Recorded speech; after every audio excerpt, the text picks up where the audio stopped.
Nanti ceramah di Tasik, ketemu sama si Kiai. Kiai bilang, Ustaz, udah kawin belum? Belum Kiai, gimana saya mau kawin? Kalau saya belum nikah. Kan nikah dulu baru kawin ya? Betul nggak? Betul, nikah dulu baru kawin. Orang sekarang kawin dulu baru nikah. Makanya banyak tuh kata pantun tadi apa yang bilang, es cendol gak bakal kenapa, belum tuh cendol gak punya bapak.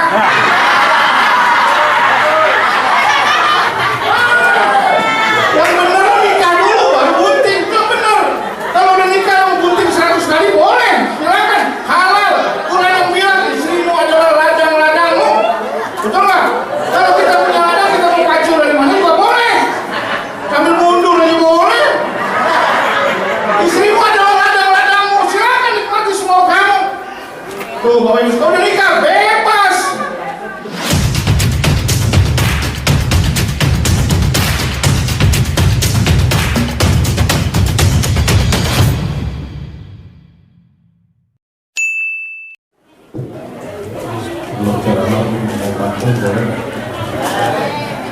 Sebelum ceramah saya mau pantun boleh nggak? Boleh.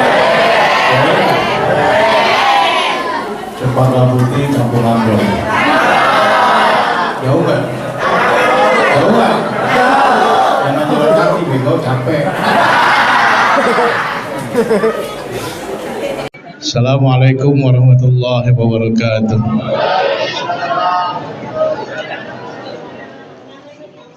Bu, kok lemes amat sih?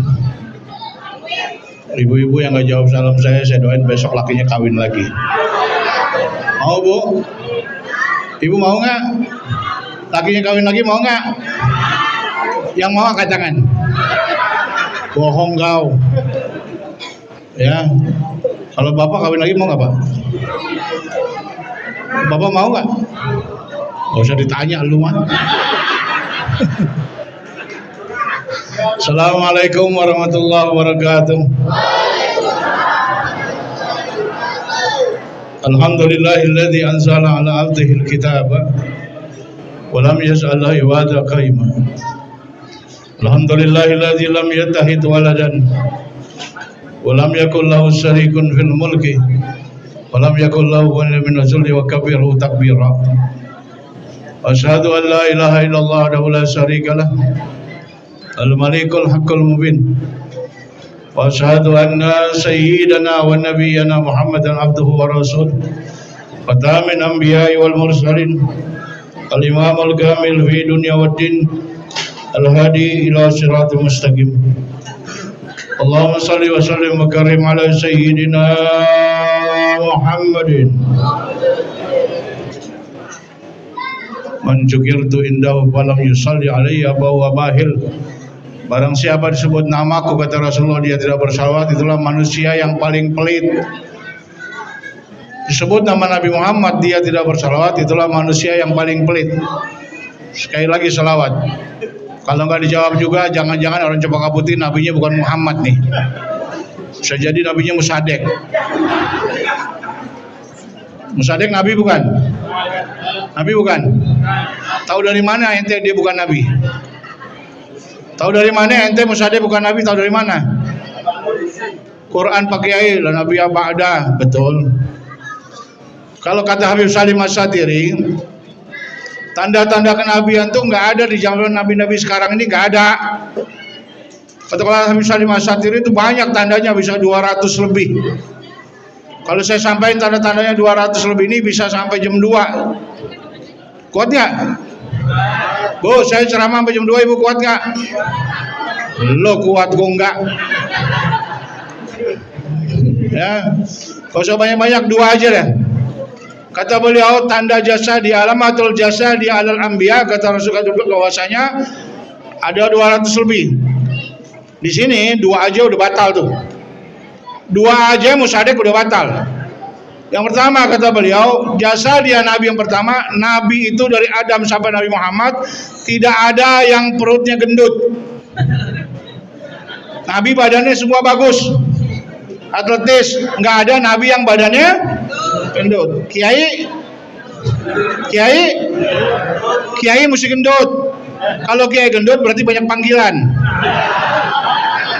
Kalau kiai kurus bisa jadi pikiran. Ya, tuh. Nabi nggak ada yang perutnya gendut, nggak ada. Jasadianya bagus. Yang kedua, kata beliau itu yang namanya Nabi dari Adam sampai Isa itu nggak ada yang piara kumis sampai tebal. Kenapa? Karena Allah ciptakan iblis, ciptakan setan, ciri-cirinya berkumis tebal. Jadi kalau yang hadir di sini kumisan berarti, hah?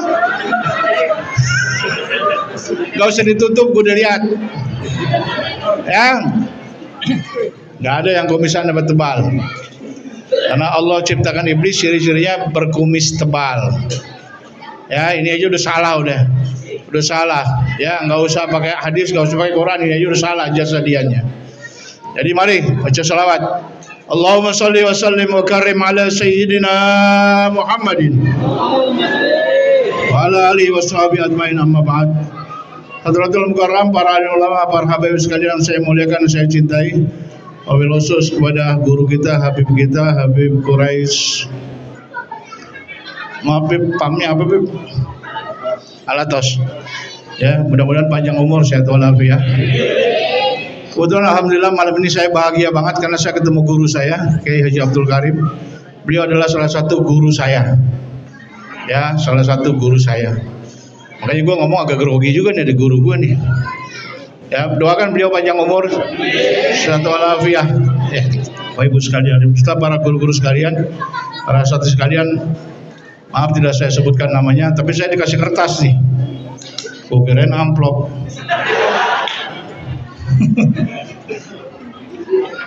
Pertama yang saya hormati Camat Cempaka Putih yang mewakili gitu, yang mewakili. Bapak Lurah Cempaka Putih. Alhamdulillah. Gue demen kalau lurah hadir maulid. Biar sehat Pak, panjang umur. Biar jadi camat. Biar jadi. Karena gue paling benci sama lurah itu yang nggak datang maulid, pengajian gue benci banget. Tahu nggak kalau lurah sampai saya benci? Tak tahu kan? Pengajian lo nggak datang. Giliran 17 Agustus dangdutan abis Isya Johor udah datang. Itu bukan lurah sini mah enggak ketahuan.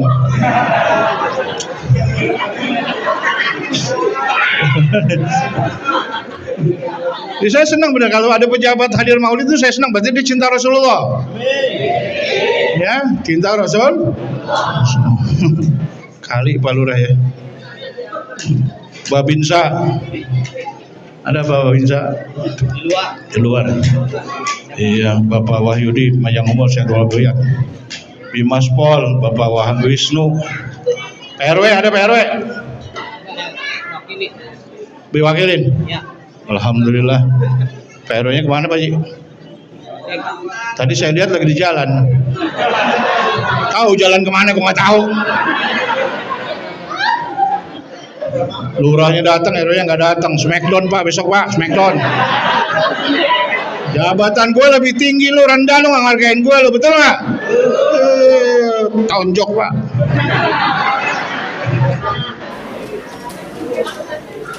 DMI Cempaka Putih. Ya, nanti Cempaka Putih Timur. Mudah-mudahan sehat walafiat. Dan kalau DMI begini palanya pusing karena duit banyak yang belum lolos. Ya, DMI ya. Tahun ini tuh hibah boti banyak yang kacau balau. Merbot namanya ada, duitnya kagak. Guru ngaji namanya ada, duitnya kagak. Namanya doang di ATM, Mamat dipencet 0. Ya, semua DKM terutama pengurus DKM Masjid Al-Ikhlas, ya Pak ya. Panjang umur, sehat walafiat. Mudah-mudahan diberi kesabaran oleh Allah Subhanahu wa taala. Saya kalau ceramah di mana aja pasti yang pertama saya doain ketua masjid sama pengurus masjid. Kenapa saya doain dia duluan? Karena ketua masjid sama pengurus masjid itu tempatnya fitnah. Kayak kagak difitnah, Kayak kagak difitnah. Ada orang nyumbang 2 juta hari Jumat, nggak diumumin, jadi fitnah. Gue nyumbang di Al-Ikhlas 2 juta, nggak diumumin. Udah gitu besoknya ketua masjidnya ambil motor lagi. Duit gue nih.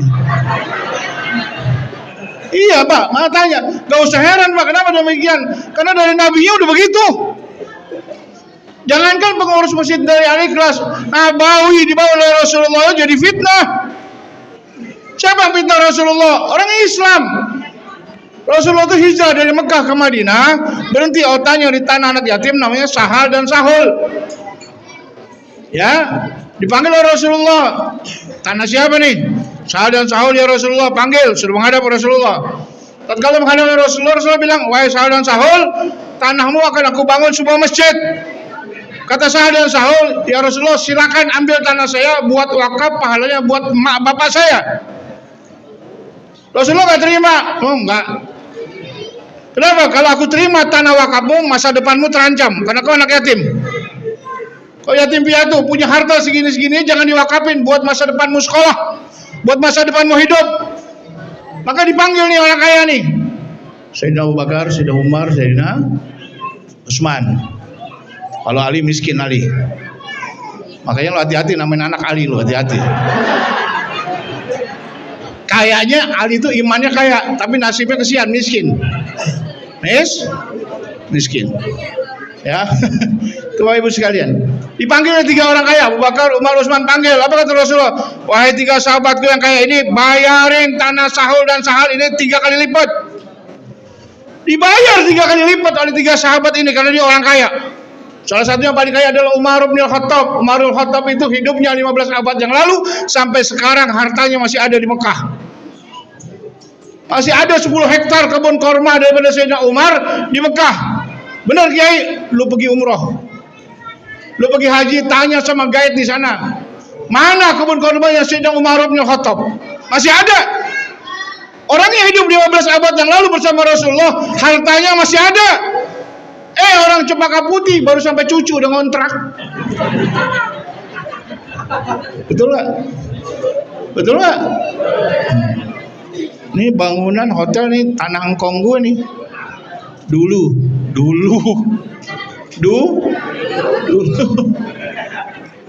Tahun 90, maaf, tahun 90 itu, maaf ya, Jawa yang ngontrak sama Betawi. Tahun 2000, Betawi ngontrak sama Jawa, terbalik. Ya, Betawi kan nggak boleh sama bapaknya mati aja, pasang merek dijual. Ada Betawi sini? Ada Betawi sini? Gue juga Betawi. Asal mau bapaknya meninggal pasang merek, alasannya apa? Bagi waris. Iya Pak, gue juga Betawi sama. Makanya ceramahnya begini. Makanya kalau di jamaah ada yang nggak suka sama ceramah gue, lo boleh jegat gue di mana aja ya. Lo jegat depan sono, gue lewat sini. Udah sini gue lewat sono. Lo kepung gue nginep di masjid.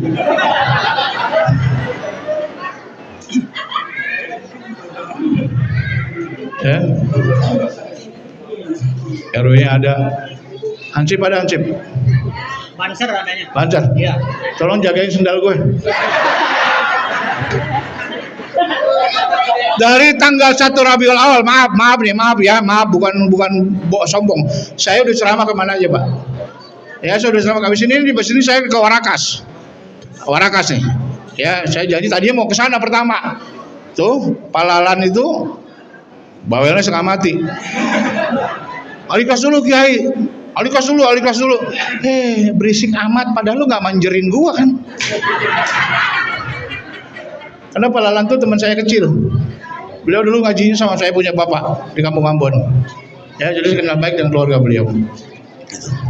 Ya, Bapak Ibu sekalian yang dimuliakan Allah. Saya itu keluar dari tanggal 1 Rabiul Awal di jalan ceramah kemana aja Pak. Ya, sampai bini saya bilang, Abi jalan mulu. Saya kapan dicolek? Saya bilang tenang Mi, ntar habis mau selesai lu gue smackdown. Ntar lu gue smackdown. Tenang aja Mi, tenang. Oh gitu. Iya ibu sekalian. Tadi aja saya mau ke sini Pak. Saya mau ke sini. Udah WA istri saya. Abi di mana? Cempaka Putih, Pasar Serong. Jangan malam-malam Abi. Ya karena dia tahu saya tukang ayam. Abi, jangan malam-malam. Saya bilang, kenapa Mi? Istri saya bilang apa? Abi, spray udah rapi. Spray udah rapi. Ada nggak orang Cempaka Putih yang begitu? Ada nggak? Ada nggak? Lakinya pergi apa namanya di ronda, duduk di pasar sana, di pos ronda duduk sampai jam 12 malam. Mungkin nggak bini suruh pulang? Bini ya WA, laki bego. Malam nih malam pulang dodol. Anak lu nyariin lu, pulang lu, ngapain lu? Tuh, Bapak Ibu sekalian. Kalau istri saya mah enggak. Makanya banyak kiai yang pada kawin lagi, saya sampai sekarang enggak, atu aja udah atu. Sampai sekarang masih atu. Ya. Sampai sekarang masih atu. Ke depannya gua enggak tahu ya. Iya, masih atu. Iya, atu aja susah diurusin. Enggak bini lu Pak, enggak bini gue sama, enggak boleh dompet geletak. Habis. Mi, siapa ngambil? Nggak tahu. Tuyul kali. Bini saya bilang tuyul, gue bilang tuyul pakai jilbab. Tuyul pakai sama Pak, nggak bini lu, nggak bini gue sama. Kenapa saya Pak nggak mau kawin lagi Pak? Karena istri saya tuh sami'na wa ta'na. Maaf, kalau bicara nasab nih ya. Istri saya itu cucu daripada Kiai Haji Fatoni, pemilik pondok pesantren Rizalul Hikam Tasikmalaya, Ciamis. Dia itu cucunya. Ya, itu saya dapetin bini saya tuh waktu saya ceramah di sono. Bapak saya tuh lu gantiin gue di sono ke Tasik, gue lagi kurang sehat. Gantiin ceramah di Tasik, ketemu sama tuh Kiai. Kiainya bilang, "Sat, udah kawin belum?" "Belum Kiai." "Gimana saya mau kawin? Kalau saya belum nikah." Kan nikah dulu baru kawin ya. Betul nggak? Betul, nikah dulu baru kawin. Orang sekarang kawin dulu baru nikah. Makanya banyak tuh kata pantun tadi apa dia bilang, es cendol nggak pakai kelapa, perut bejendol kagak punya bapak.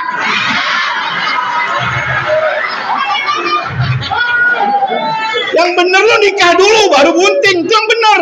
Kalau udah nikah lo mau bunting 100 kali boleh, silakan, halal. Quran yang bilang istrimu adalah ladang-ladangmu. Betul nggak? Kalau kita punya ladang, kita mau pacul dari mana juga boleh. Sambil mundur aja boleh. Istrimu adalah ladang-ladangmu, silakan nikmati semua kamu. Tuh Bapak Ibu, kau udah nikah bebas. Betul nggak? Bebas. Biar malam pertama Pak tidur sampai rubuh juga mertua nggak bakal teriak-teriak. Kali mertua bilang, "Maklum baru nemu." Ya Bapak Ibu sekalian, sendal gue baru, tolong jagain, Bancar. Gue udah 3 kali kehilangan sendal. Sendal Kiai diembat juga. Terakhir kemarin di Kebun Nanas tuh, masuk kuburan. Gue masuk jam 1 malam di situ. Gue bilang udah malam panitia, nggak apa-apa Kiai ditungguin, jam 1 malam saya masuk ke situ. Kuburan Cina tuh, saya lihat banyak temennya Ahok lagi main gaplek. Cina tuh pada masuk sendal. Ceramah Pak, ceramah sampai jam 1 lebih. Selesai ceramah, orang ngambil sendal saya. Ada anak muda ngambil sendal saya, ditangkap sama panitia. Kata panitia, ini sendal Kiai, kenapa lu mau ambil? Kata tuh orang, ambil berkah. Gue lagi ceramah baca doa, gue balik aja, lu berkah, gue nyeker, tolol.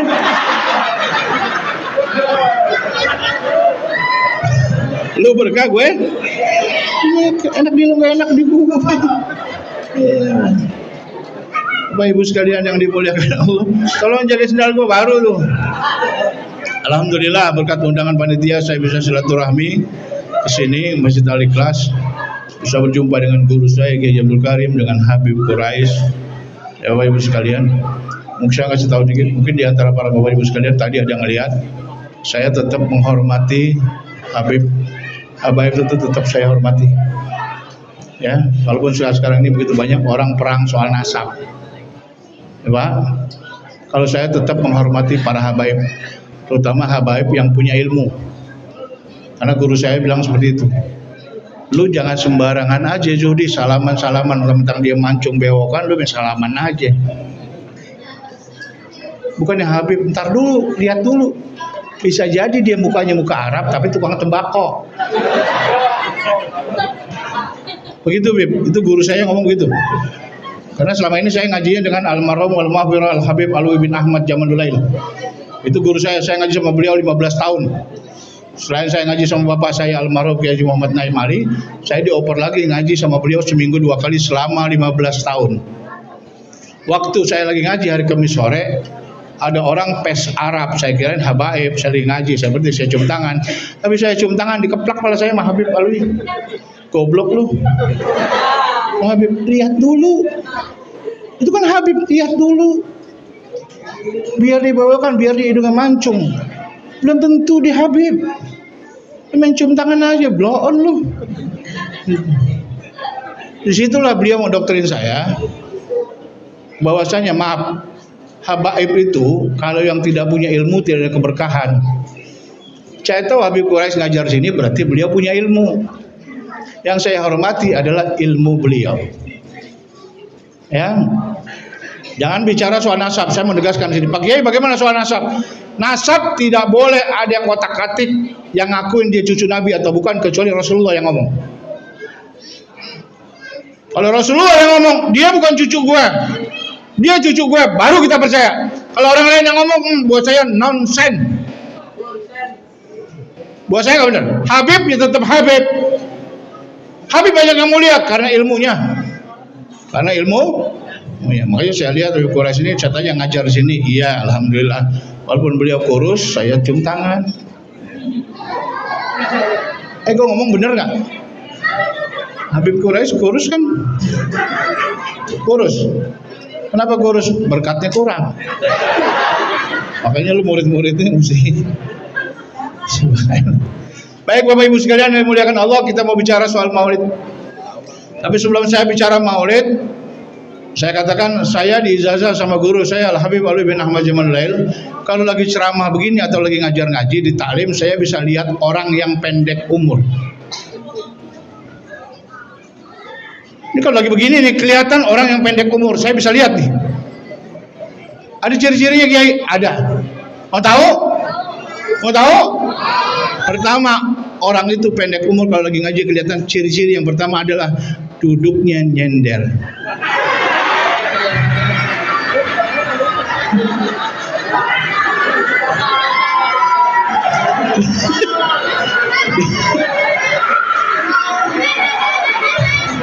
Gak usah bangun, lu gak usah bangun, gue udah lihat dari tadi lu pada nyender. Gue sama Kiai sama Habib gak nyender gue. Lu pada nyender nih. Yang kedua, ciri-cirinya duduknya melonjor. Jangan ditarik gue udah lihat dari sini. Lo kelihatan lo melonjor tadi kelihatan. Kenapa? Bagian tahu? Iya, celana anjing lo kelihatan. Ibu-ibu sekarang kan pada banyak pakai celana anjing tuh. Hah? Bu, legging itu kalau yang pakai gadis. Kalau nenek-nenek celana anjing. Gak tahu diri lo. Udah tua sok ketat. Pakai celana legging. Ada namanya orang cuma putih Maijah. Pakai celana legging, senam kantor RW di depan hari Jumat 1, 2. Si Ahmad lihat Maijah masih kenceng. Maijah masih kenceng. Si Ahmad tuh nggak tahu pulang senam Maijah kencing, dia dodorin celana leggingnya kulitnya ngikut bego.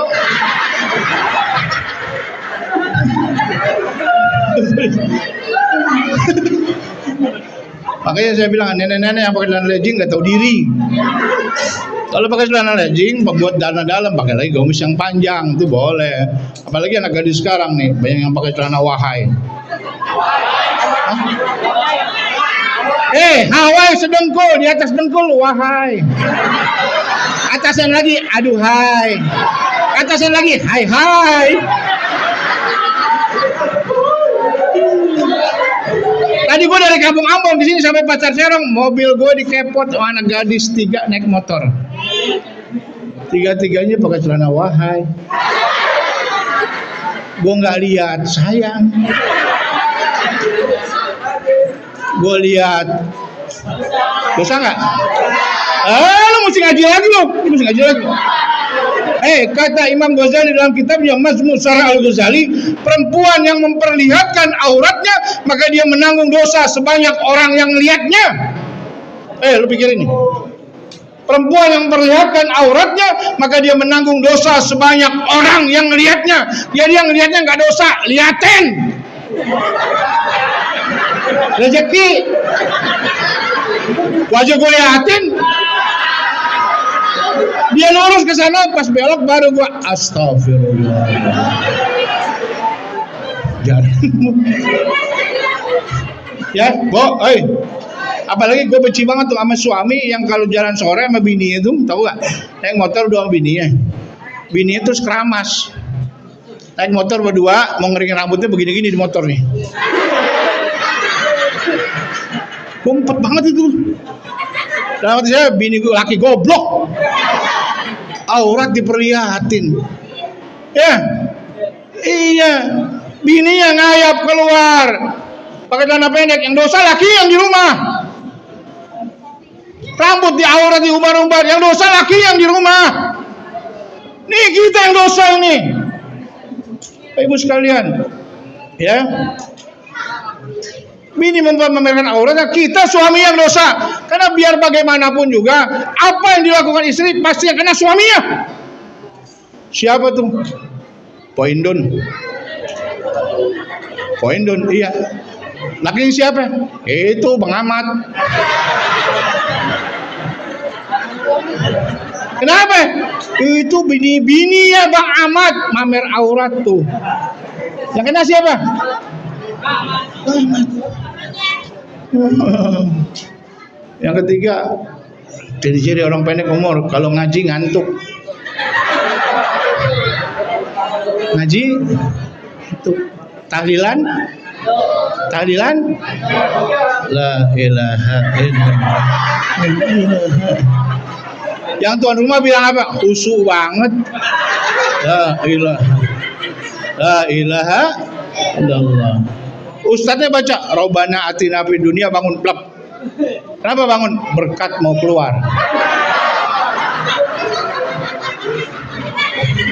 Ada nggak yang begitu? Ada nggak yang begitu? Mana orangnya? Katakan. Udah ya? Terus Bu.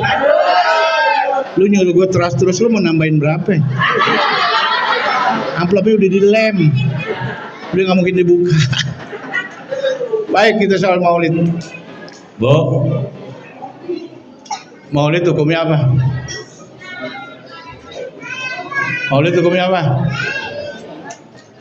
Memperingati maulid hukumnya apa? Hah? Kalau di luar sana banyak Pak Jenggot bilang bid'ah, ada yang bilang haram. Ya, sekarang Anda bilang, kalau Pak Kiai bagaimana pendapatnya? Ini pendapat saya. Orang yang tidak suka maulid hukumnya kafir. Selesai. Orang yang tidak suka dengan maulid hukumnya kafir. Mau debat, mau tanya, entar selesai ceramah. Pak Kiai bisa bilang kafir atau bagaimana? Pertama, contoh, Bu, ibu punya mantu ngelahirin cucu, senang nggak? Senang nggak? Senang. Bapak punya cucu senang? Ada jaminan nggak cucu bakal nyenengin bapak? Ada jaminan nggak bahwasanya cucu bakal bawa bapak ke surga? Ada jaminan? Nggak ada jaminan.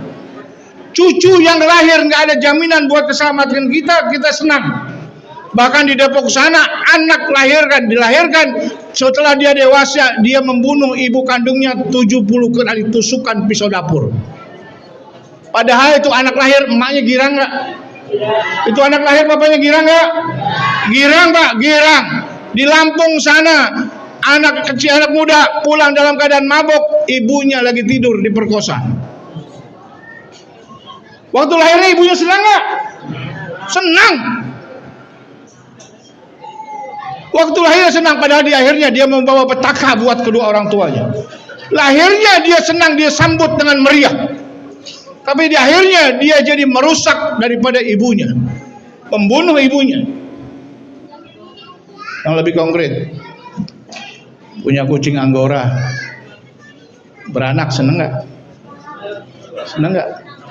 Punya kambing beranak, seneng nggak? Seneng. Padahal kambing sama kucing nggak ngejamin kita. Ya, kita senang. Pikir secara logika. Nah sekarang Bapak Ibu sekalian, umat Islam memperingati Maulid Nabi dikarenakan apa? Senang lahirnya Rasulullah. Karena orang yang tidak senang dengan lahirnya Rasulullah berarti hukumnya kafir. Orang yang nggak senang dengan lahirnya Rasulullah kafir hukumnya. Abu Lahab pamannya Nabi, akhirnya jadi musuh Nabi Pak. Waktu Nabi itu lahir, yang paling senang dia. Sampai dia lari-lari ngelilingin Ka'bah. Kalau bahasa Betawinya, gue punya ponakan senang dia. Karena dia senang Pak, padahal dia kafir. Dia senang dengan lahirnya Nabi Muhammad SAW. Maka dalam kitab Syiratul Nabawiyah dikatakan bahwasanya Abu Lahab setiap hari Senin, hari lahirnya Rasulullah, ajab kuburnya diangkat oleh Allah Subhanahu Wa Taala. Senang Rasulullah hadir, senang Rasulullah lahir. Apalagi kita yang memperingati lahirnya Rasulullah, pasti kita akan dapat sahabat Rasulullah SAW.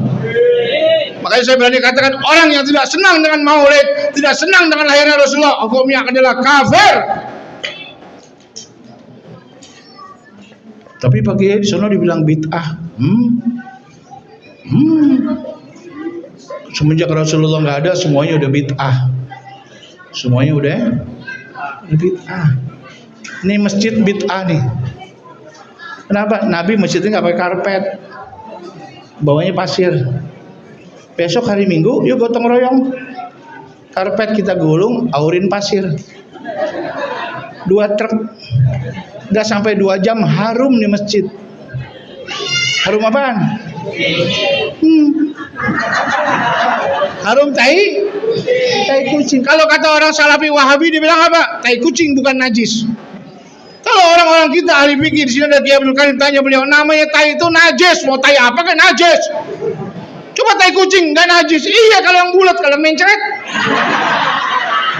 lu mau sedap tai. Ini masjid bid'ah. Kalau ngomongin soal bid'ah, ibu tuh pakai kerudung begitu, bid'ah. Karena nggak pakai cadar. Istri Nabi semuanya pakai cadar. Ya, bu, ini pakai cadar waktu corona doang. Pakai cadar. Kenapa? Karena muka perempuan itu ngundang nafsu. Perempuan kalau cakep hidungnya mancung, tukang ojek bilang apa? Masya Allah gunung kelut. Pipinya merah, Masya Allah apel Washington. Matanya jernih, Masya Allah intan berlian. Apa namanya? Janggutnya, Masya Allah seperti lebah bergantung. Tuh. Nafsu laki-laki yang lihatnya. Bu ya, makanya pakai apa? Ada 2 keuntungan perempuan pakai cadar. Pertama, buat orang perempuan yang mulutnya swing. Perempuan yang mulutnya swing itu kalau pakai cadar cakep. Coba nggak pakai cadar, mulutnya swing, pergi ke pasar Serong, tukang ojek bilang apa? Sebelah lewat. Sebelah. Coba lu pakai cadar tuh, swing ketutup, tukang ojek bilang, oh TKW. Jilbab hitam, baju hitam, TKW. Masya Allah, cakep. Diparahin sama tukang ojek. Mbak, Cempaka Putih? Yang swing ngomong, berapa ya? Lu juga enggak.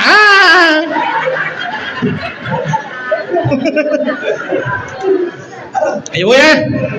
Yang kedua, perempuan itu pakai cadar itu yang sedang siapa? Nenek-nenek. Nenek-nenek coba di sini coba putih yang udah paling tua, umur 80 tahun udah pakai cadar. Suruh ke pasar Serong, beli ikan. Pasti tukang ikan bilang, "Berapa, Neng?" Berapa? Berapa kilo, Neng? Begitu cadarnya dibuka, tukang ikan setruk.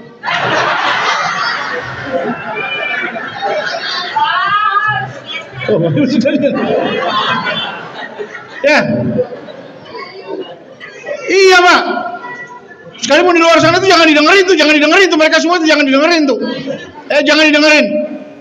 Kalau mau lihat bid'ah semuanya udah jadi bid'ah, Pak. Bapak sholat pakai biji hitam bid'ah. Ada mereknya lagi, Haji Awing.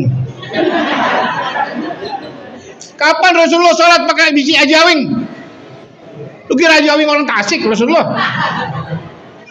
Bapak sholat pakai sarung gajah duduk bid'ah. Kenapa? Nabi gak pernah sholat pakai sarung gajah duduk. Untung tuh gajah duduk, kalau tengkurap siapa yang bangunin tuh gajah. Kapan Rasulullah sholat pakaian gajah duduk? Kapan?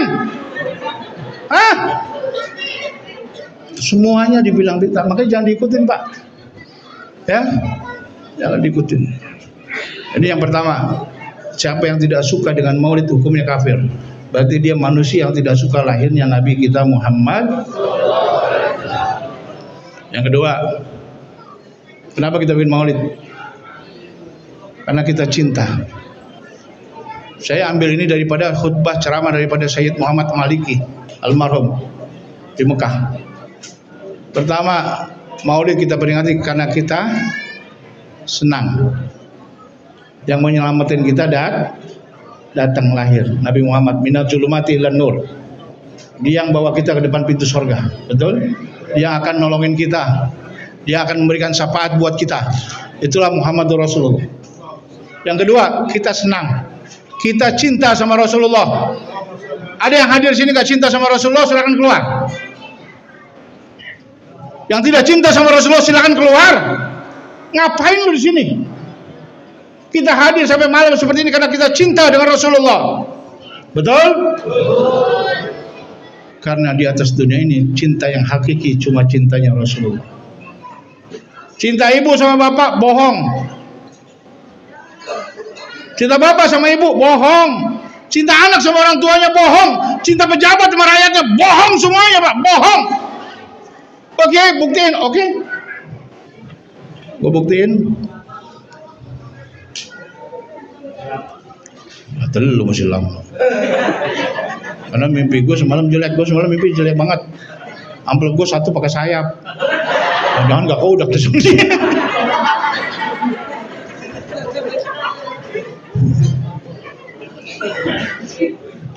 Pak, saya tanya sama ibu, bu, ya. Bapak sama ibu itu cintanya ada waktu pacaran doang. Betul nggak, Bu?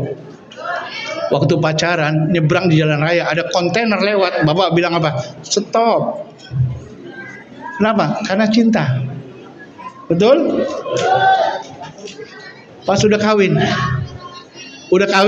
Bu, ibu pergi ke undangan, pegang tangan bapak, mau nyebrang karena takut. Apa kata bapak? Ribet-ribetin aja lu. Jalan. Yang kedua, ini buktinya lagi. Bu, jawab yang jujur ya, Bu. Waktu dulu pacaran sama bapak, pernah nggak bapak kentut depan ibu? Pernah nggak? Pernah nggak? Sekarang?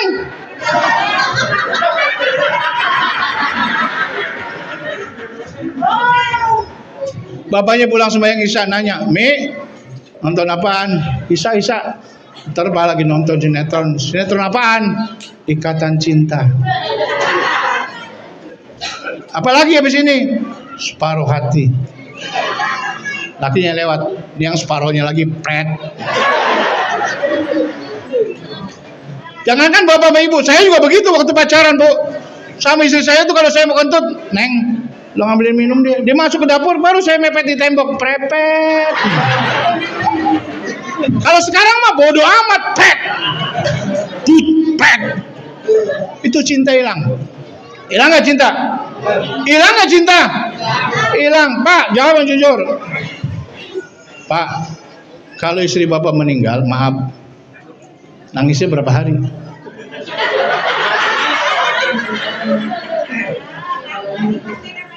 Kalau bini Bapak meninggal, Bapak nangis nggak? Nangis. Berapa lama?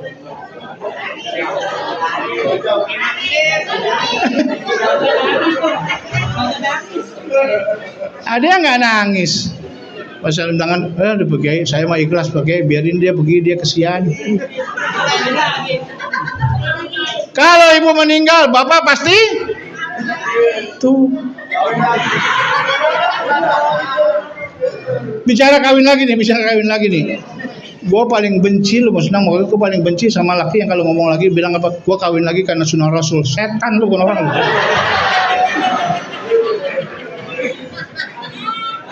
Kalau mau lihat cara kawinnya Nabi, kalau mau ikut sunnah Nabi, lihat ceritanya Nabi. Waktu Nabi punya istri Khadijah, istrinya cuma satu, Khadijah doang, yang lain enggak. Khadijah masih hidup, istrinya cuma Khadijah aja, cukup satu. Kenapa Nabi kawin lagi? Karena Khadijahnya meninggal. Kalau Bapak mau kawin lagi, ntar dulu, tunggu bini pertama meninggal. Cuma yang jadi masalah kapan meninggalnya.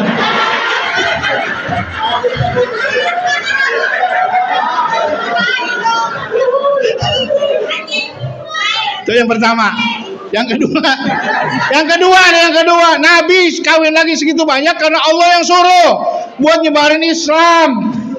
Hindu dikawinin, Hafsah dikawinin buat nyebar agama Islam, perbanyak umat. Kalau kita kawin lagi nafsu. Aku nggak loh. Ada nggak orang Cempaka Putih punya bini 40 tahun, kawin lagi sama nenek-nenek 70 tahun? Ini laki sableng apa gila? Gila, apa enaknya kawin sama nenek-nenek? Hah? Dituntun aja ke masjid, napasnya udah kayak sepeda rem. Jadi nggak ada nafsu, Bapak Ibu sekalian yang dimuliakan Allah. Jangan kalau mau ngumbar nafsu ngambil nama Rasulullah, sunnah Rasul. Lihat dulu sejarahnya, bagaimana Rasulullah kawin lagi. Dan dia kawin itu orang-orang sudah lanjut karena Allah yang suruh. Kalau Allah yang suruh udah sami'na wa ata'na, biar nenek-nenek embat aja udah seret. Kenapa? Tujuannya mengambil umatnya masuk Islam. Jadi nggak ada nafsu. Kalau kita rata-rata nafsu, Bapak Ibu sekalian. Ya, Bo, karena kita cinta sama Rasul. Dah dua. Sekarang tentang akhlak Rasulullah. Tentang akhlak Rasul. Ya innama bu'istu liutama karomal. Nggak ada akhlak yang paling baik kecuali akhlaknya Rasulullah. Nggak ada yang betul kita contoh kecuali Rasulullah. Betul? Rasulullah di mana aja nggak pernah ninggalin kita. Bahkan beliau mau mati aja masih mikirin kita. Beliau mau meninggal masih mikirin kita, Pak. Ada di Indonesia presiden udah 7 mau mati mikirin rakyat. Ada. Rasulullah dalam keadaan sakit udah terbaring. Israel udah ada di samping Rasulullah, udah minta izin buat nyabut Rasulullah. Apa kata Rasulullah? Israel, gimana dulu situ ya? Cicing di situ nya ulah kemana-mana tuh. Israel suruh nunggu. Dia udah ngomong, Rasulullah, aku diperintahkan Allah untuk mencabut nyawamu. Kata Rasulullah, ntar dulu. Diam dulu situ. Apa yang dilakukan Rasulullah dalam keadaan terbaring Pak, dalam keadaan sakit, dia ngangkat tangannya, ya Rabb, nazalal Jibril, ya Allah turunkan malaikat Jibril, turun Jibril yang asli, bukan Jibril KW kayak yang di Bungur. Dia Aminuddin itu bukan Jibril, itu Jablay itu. Ya, turun Jibril yang asli. Setelah Jibril yang asli turun, apa yang ditanya Rasulullah? Ya Jibril, kaifa umati fi yaumil qiyamah? Mau mati masih nanyain, kalau aku mati bagaimana keadaan umatku nanti di hari kiamat? Kita yang ditanyain. Bagaimana keadaan umatku nanti di hari kiamat ya Jibril?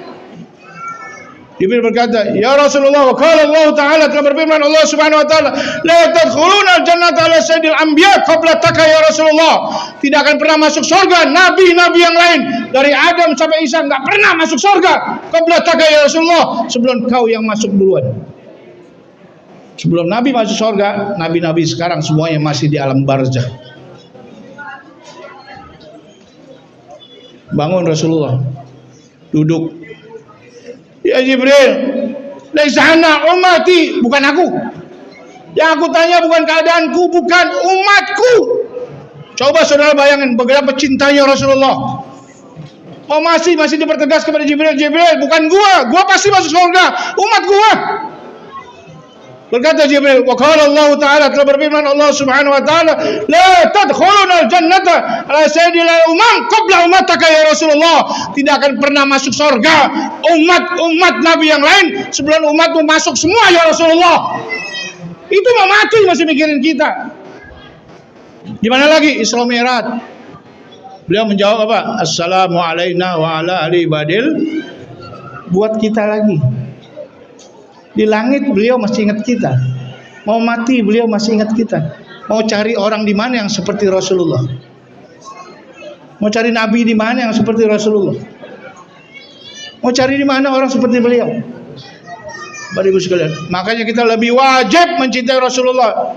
La yu'minu ahadukum hatta akuna habba ilaihi min waladi wan nasi ajmain. Tidak diterima iman kamu oleh Allah apabila aku tidak kau cintai, kata Rasulullah, melebihi cintamu kepada anakmu, kepada ibu bapakmu, kepada keluargamu atau kepada siapapun di atas dunia ini. Aku tidak kau cintai lebih dari mereka, maka imanmu tidak diterima oleh Allah Subhanahu wa taala. Cinta enggak sama Nabi? Cinta nggak sama Nabi? Kalau nggak cinta, pulang. Apa yang sini ngarepin berkat doang? Hah?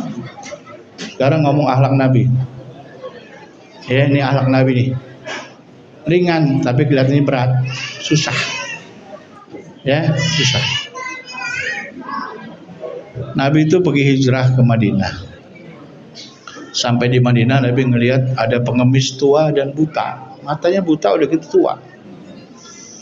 Nabi Muhammad biar hidupnya sederhana, bahkan kalau sebagian ulama bilang miskin, itu masih ahli sedekah. Miskin masih sedekah. Kita kaya, pelitnya kesetanan. Kita kaya, pelitnya mana umat Islam pelit? Coba lihat nih hari Jumat, ada pengurus masjid ini bendahara. Coba lihat, tromol tuh kalau Jumat tuh yang paling banyak 2.000. 2.000. Ada Pak Kiai yang 100.000, salah naro. Sembahyang di masjid hari Jumat tengah hari jam 12 ngantuk, mau ngambil 10.000 kena 100.000. Pas sudah hilang di rumahnya, waduh, gue salah naro. Kalau yang 2.000 nggak salah naro tuh, kalau yang 2.000 bener melek tuh.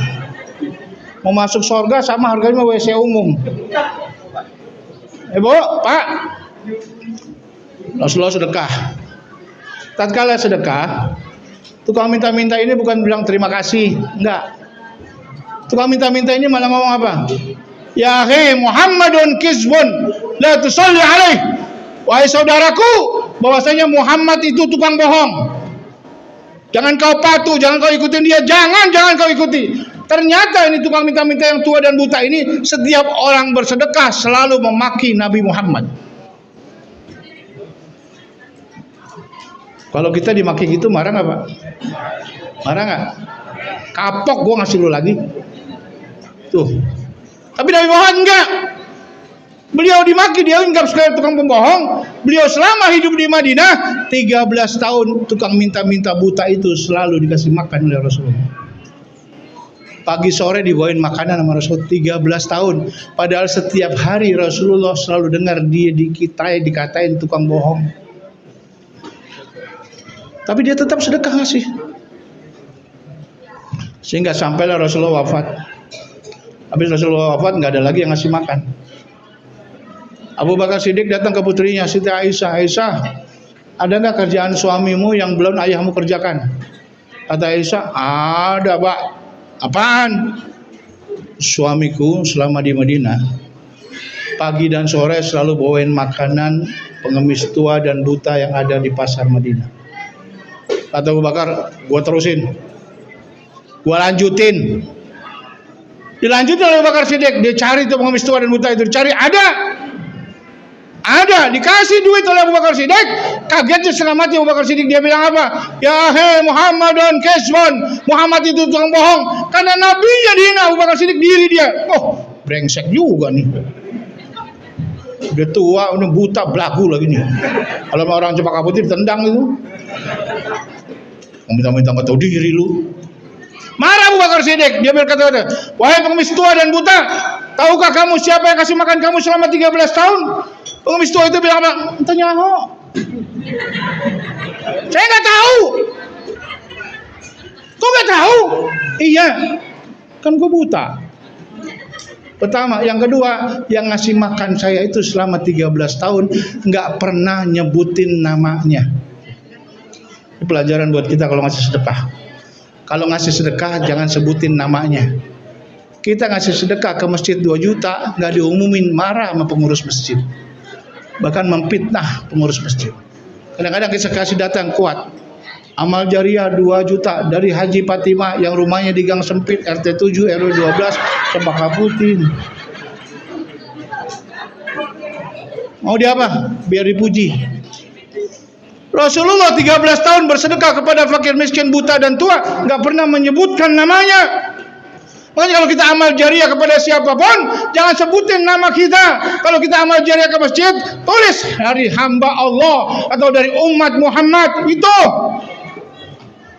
Jangan disebutin Haji Fatimah, Pengkolan, depan Pasar Serong, dekat tokonya Haji Abdullah, masuk gang belok kiri belok kanan. Komplit banget. Jangan Pak. Kasih udah ya hamba Allah, umat Muhammad, kecuali nama yang matinya sebutin. Buat dibacain Fatihah. Ini dicontoh oleh Sayyidina Ali. Sayyidina Ali itu kalau sedekah tangan kanannya ke depan, tangan kiri ini ke belakangin.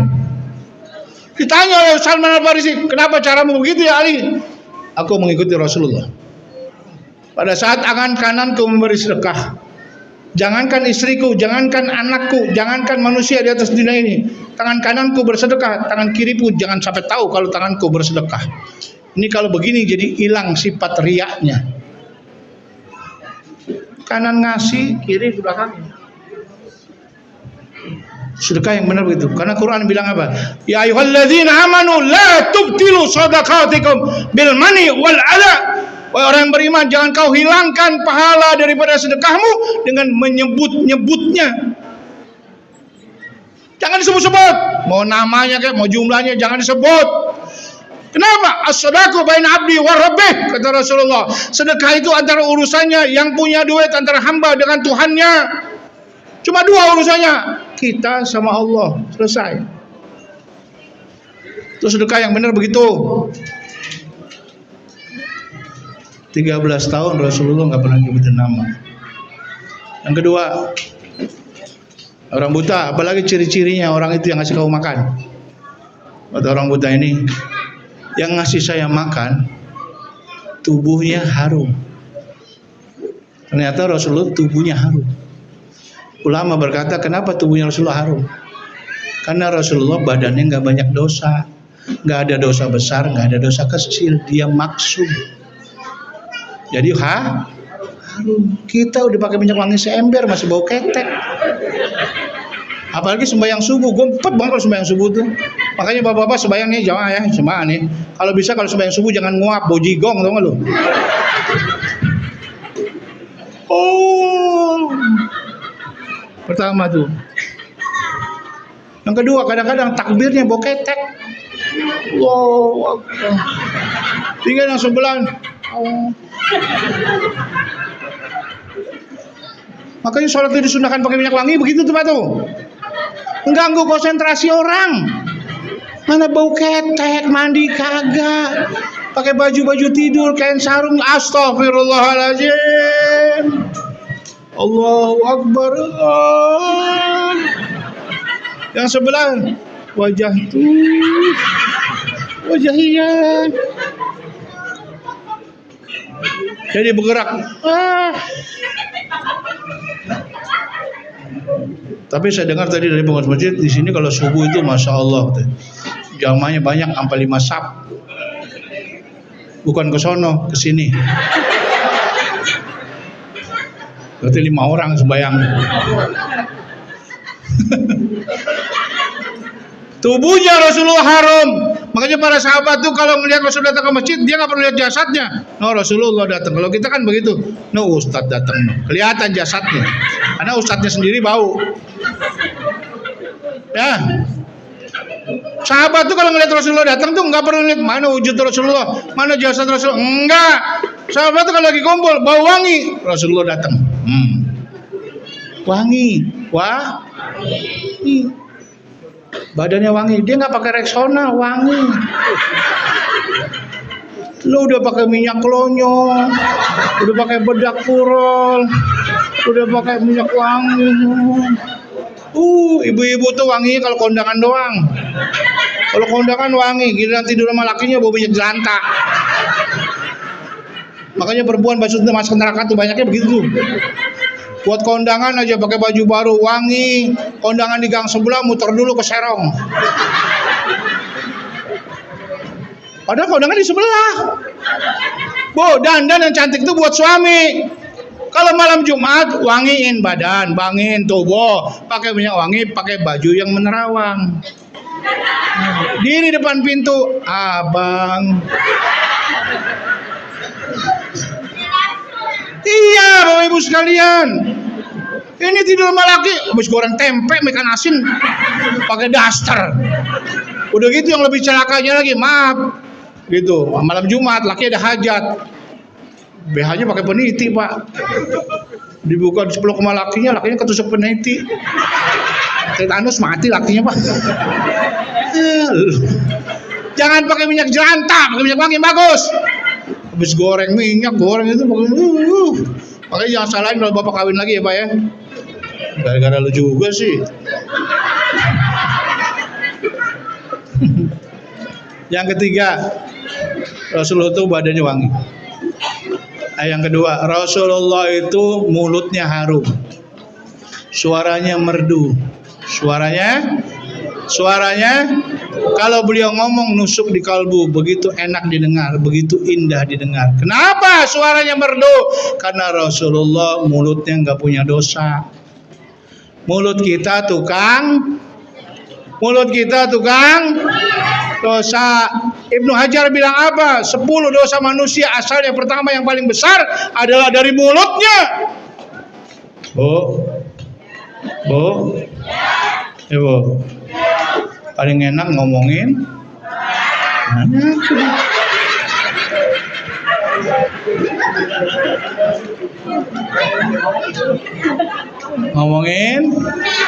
orang paling enak. Nongkrong di pojokan langsung ngomongin orang, Pak, jangan ngomongin orang. Saya kasih tahu, Bu, kenapa Rasulullah kalau dihina orang, dicaci maki orang nggak pernah ngomel, nggak pernah marah. Bu, saya mau betul ini. Ada hadis setan yang beredar di masyarakat kita. Apa hadis setannya? Kita ngomong apa? Kalau orang pelit, pelitin lagi, sedekah. Itu hadis setan tuh. Di mana ada orang pelit sedekah? Di mana ada orang pelit sedekah? Orang jahatin lagi, orang apa namanya santet lagi, orang pelitin lagi. Itu hadis setan itu. Itu bukan ajaran Rasulullah. Orang pelit bai'in, orang jahat bai'in. Itulah sifat Rasulullah. Beliau disambit dengan kotoran, disambit dengan tai kuda, tai onta. Marah beliau? Enggak. Yang nyambitnya sakit, Rasulullah yang besuk duluan. Kita orang Islam, orang Cempaka Putih, adakah yang begini? Kita habis dikatain, Bu Haji goblok. Marah nggak kita? Marah nggak? Terus kita dengar yang ngomongin kita sakit, dirawat di rumah sakit. Apa kita doain? Mudah-mudahan tuh orang baik. Doain apa sumpahin? Biar dia mampus. Itulah Rasulullah. Ada sebagian orang yang bilang begitu, orang pelitin lagi, orang jahatin lagi, orang santet lagi. Ini hadis setan ini Bapak dan Saudara sekalian. Rasulullah nggak pernah ngajarin seperti itu. Siapapun yang jahat dengan Rasulullah selalu dibalas dengan lemah lembut. Kenapa? Karena bahwasanya orang yang memfitnah orang yang menjelekkan orang lain, maka orang itu mengambil dosa orang itu. Kalau ibu diomongin sama orang, biarin. Alhamdulillah dosa gue diambil sama dia. Ya Bu? Gak usah marah-marah. Nyusul kita masih alhamdulillah, gue nggak perlu sholat sunat taubat, gue nggak perlu istighfar, dosa gue udah lo ambil. Makanya Rasulullah tuh nggak pernah marah orang sekalian.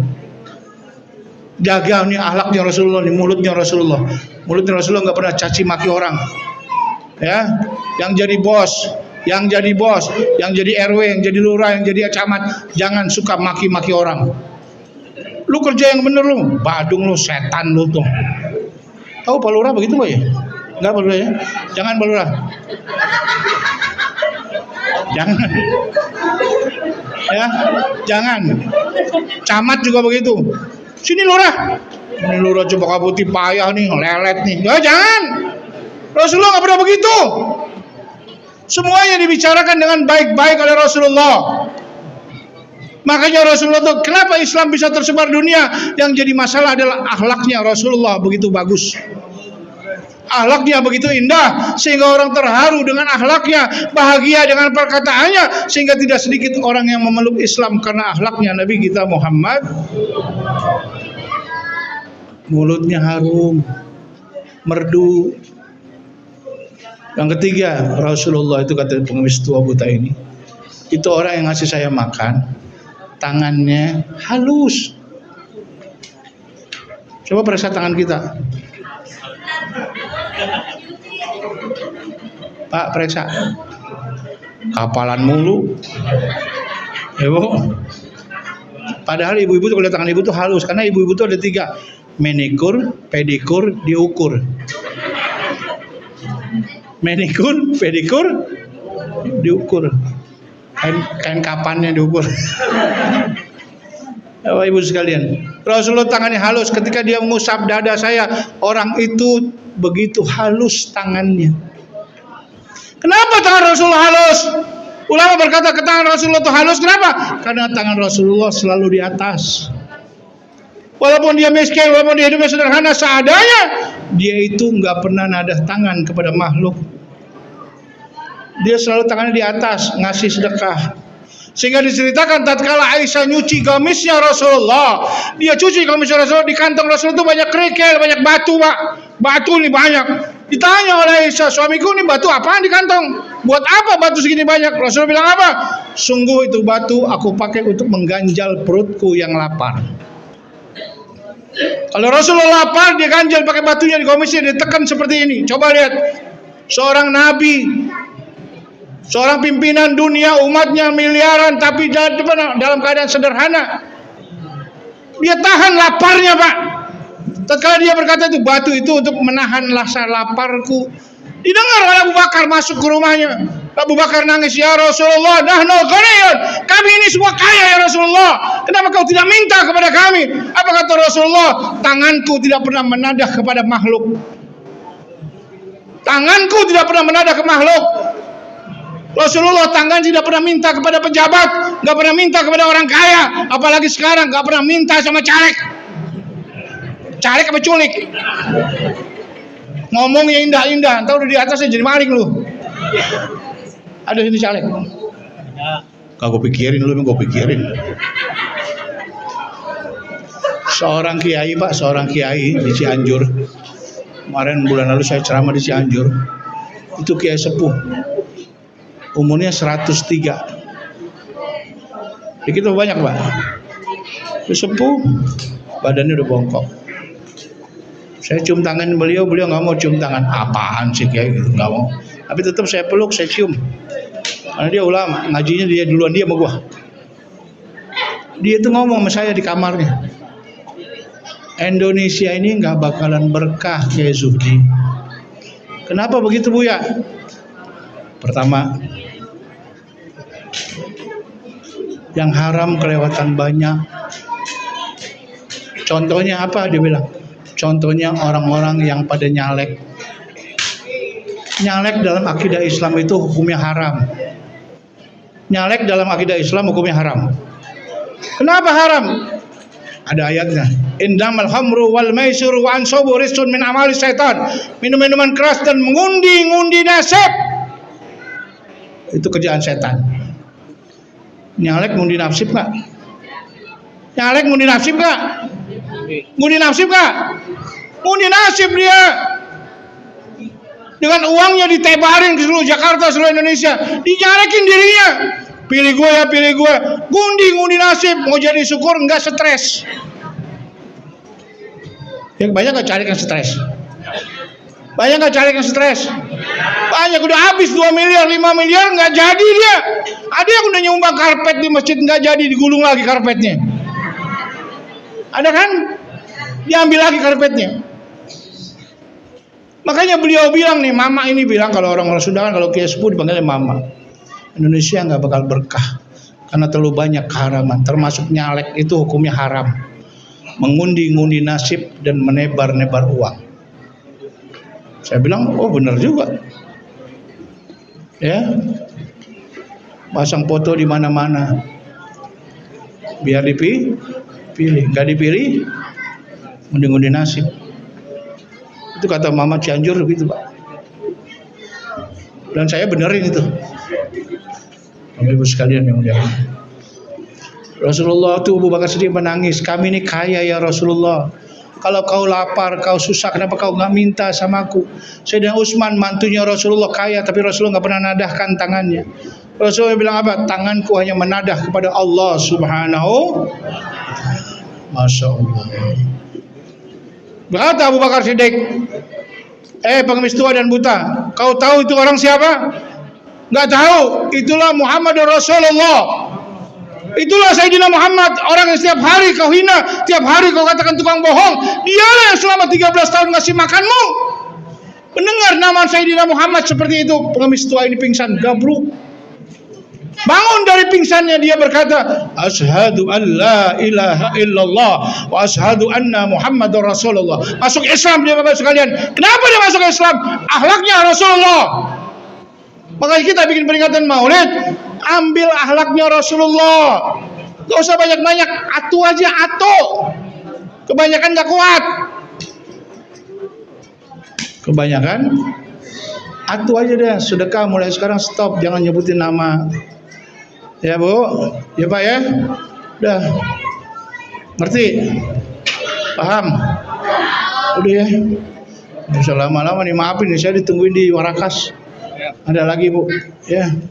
Tapi alhamdulillah selama saya dari awal satu Rabiul Awal sampai hari ini Pak, saya ngomong jujur nih, ya di sini sih belum kelihatan, Oh di Bogor itu Pak, di Bogor itu parselnya gede. Habis ceramah pulang bawa parselnya itu gede di Bogor. Di sini belum kelihatan sini di Bogor. Gue nggak sebutin ke Bogor yang gue takutnya kampung lu. Di Bogor tuh parselnya gede. Buah Kiai bukan, anggur Kiai bukan. Apa parselnya pakai? Opak sama rengginang. 1 karung. Ditaruh di belakang mobil gue. Santri yatim gue ngikut, dia tidur, dia pulas, dia sandarin, remuk semuanya. Pulang jadi makanan ayam. Aduh ya Allah. Ikhlas, gue mau ikhlas. Jadi maaf ya pengurus masjid Pak Kiai, saya minta maaf Bib ya. Gak bisa ngikutin Pak Habis ya, karena saya mesti ke Warakas. Ya, tahu kan Warakas? Nah situ. Dekat itu dah dulu tuh, sebelah sana. Ya, saya ditungguin, saya janji sama beliau 10:30. Dan juga tolong doain Pak biar saya sehat walafiat. Sekalian saya mengundang di masjid saya maulid tanggal 8 Desember.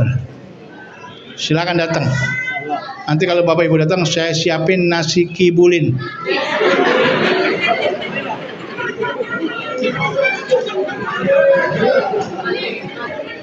Kebuli mahal, kibulin enggak. Lagi gue Betawi, kalau Betawi itu makan favoritnya nasi uduk.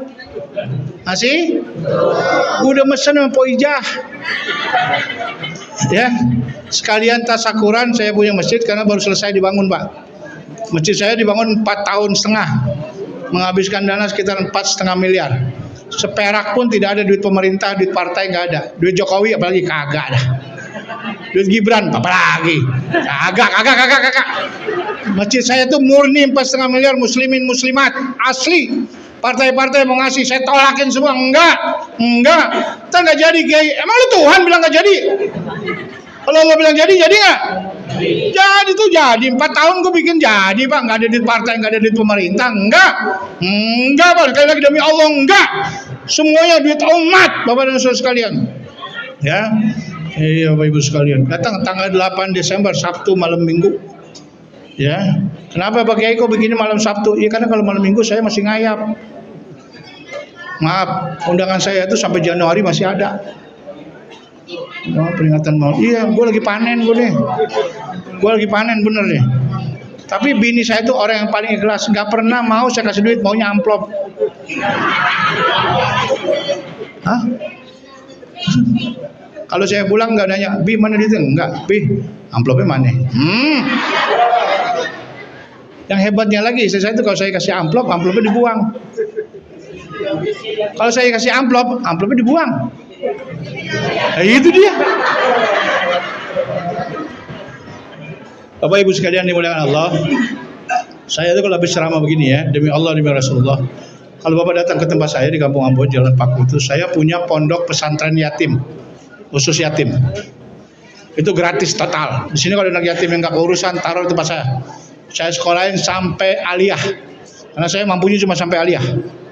Ya Pak ya. Itu saya kasih makan dia dari hasil saya ngajar, dari hasil saya taklim, dari hasil saya dakwah, dari hasil saya ceramah. Itu saya kasih makannya dari situ. Makanya kalau ngundang gue biar tahu diri. Biar paham. Dulu waktu ibu saya masih hidup, saya bagi 3 Pak. Hasil ceramah saya ini amplop saya bagi 3. Sepertiga ibu saya, sepertiga pondok yatim saya, sepertiga buat kebutuhan rumah saya. Dulu waktu ibu saya masih hidup. Begitu ibu saya meninggal, saya bagi 2 buat pondok yatim dan dapur. Makanya Bapak Ibu sekalian lihat ya, boleh cari di Jakarta, saya nggak pernah pasang tromol. Saya nggak pernah pasang tromol di Alfa, di Indomaret, di mana saya tidak pernah pasang tromol, tidak pernah pakai proposal ngayap mana aja. Ini saya kalian nggak bisa tahu nih, kasih tahu Bapak Ibu sekalian. Kalau ada orang bawa proposal, bawa map pakai nama Pondok Yatim Al Barkah atas nama saya, tolong tangkap dia. Karena ini terjadian di hutan kayu. Saya ngajar di hutan kayu Pak. Itu jamaah sana bilang begitu. Diudak-udak tuh sama jamaah sana. Kenapa? Karena setelah dilihat proposalnya, fotonya bukan foto saya Pak. Pondoknya nama pondok saya, alamatnya Jalan Paku, pas. Tapi setelah dilihat proposalnya, nggak ada foto gue.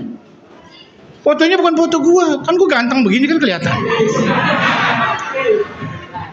Ini palsu nih, diudak sama jamaah situ Pak. Mabur pakai motor.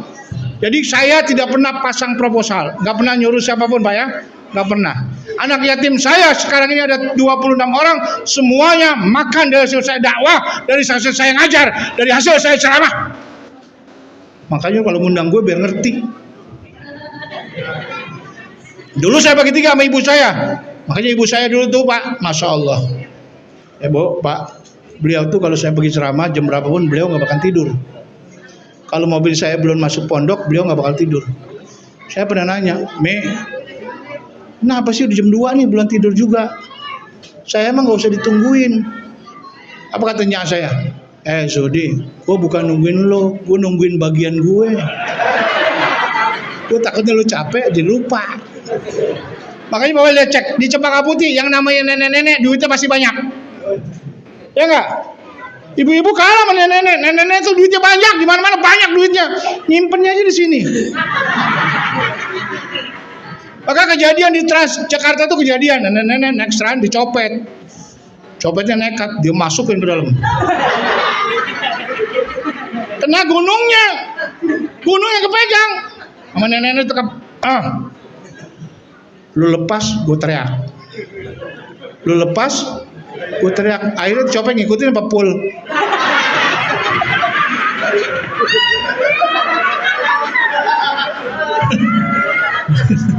Sekarang jadi itu saya bagi 2 buat pondok yatim saya. Ya kalau di Cempaka Putih ini termasuk kampung emak saya. Emak saya orang Cempaka Putih. Ibu saya tuh lahir di Kabel tuh, bawa kabel. Seknek dulu tuh gusuran Kampung Ambon tuh situ. Ibu saya lahiran Cempaka Putih. Bapak saya kampung Jawa, Rawasari. Maka Cempaka Putih ini kampung gua di sini. Ya Pak ya, kampung gua ini asli gua orang Cempaka Putih. Ya Pak ya, makanya kalau ceramah sini, wah pulang kampung gua. Di sini masih banyak saudara gue, bener. Cuma kebanyakan miskin jadi gue males ngakuinnya. Ya Pak ya. Ya. Jadi saya mau tanggal 11 saya janji setengah 11 ke Warakas. Jadi silakan hadir tanggal 8 saya maulid. Ya, tanggal 8 saya mau. Ya. Di mana Kiai tinggal lurus saya dong, Rawasari lurus saya mentok Haji Ten, Pasar Ampera. Pasar Ampera. Ya Pak ya. Pasar Ampera. Naik Grab sebut nama saya nggak bayar. Turunnya bayar. Nah, ya minta maaf para kiai, para guru-guru sekalian, ustadz, panitia semuanya, saya minta maaf sebesar-besarnya ya. Mau lama tapi saya punya amanah satu lagi harus saya penuhin. Ya, kalau udah tunggu-tungguin orang jahil-jahil jadi dosa waduh sekalian. Itulah akhlak Nabi kita Muhammad. Minta maaf. Assalamualaikum warahmatullahi wabarakatuh.